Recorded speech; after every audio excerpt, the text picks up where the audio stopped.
Science is not only compatible with spirituality, it is a profound source of spirituality. When we recognize our place in an immensity of light years and in the passage of ages, when we grasp the intricacy, beauty, and subtlety of life, then that soaring feeling, that sense of elation and humility combined, is surely spiritual. The notion that science and spirituality are somehow mutually exclusive does a disservice to both.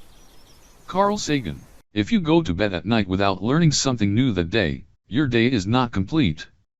Luke Paquin, 1973. Buddhist Philosophy.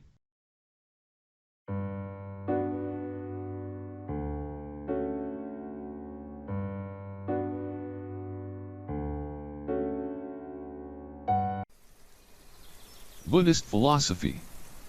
Buddhism, philosophy that developed from the teachings of the Buddha, a teacher who lived in northern India between the mid-6th and mid-4th centuries BCE.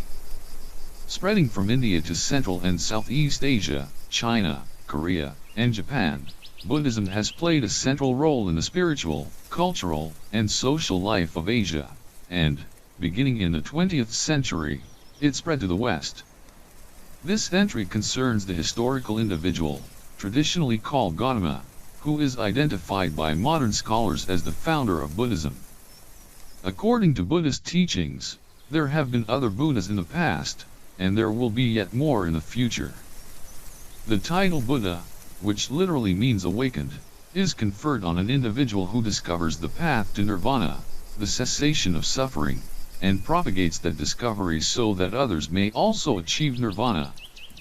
This entry will follow modern scholarship in taking an agnostic stance on the question of whether there have been other Buddhas, and likewise for questions concerning the superhuman status and powers that some Buddhists attribute to Buddhas. The concern of this entry is just those aspects of the thought of the historical individual Gautama that bear on the development of the Buddhist philosophical tradition. Four noble truths as preached by Buddha are that the life is full of suffering, that there is a cause of this suffering, it is possible to stop suffering, and there is a way to extinguish suffering.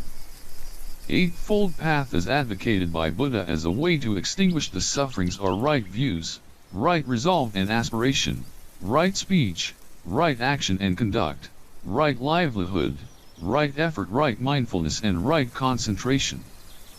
In epistemology, the Buddha seeks a middle way between the extremes of dogmatism and skepticism, emphasizing personal experience, a pragmatic attitude, and the use of critical thinking toward all types of knowledge.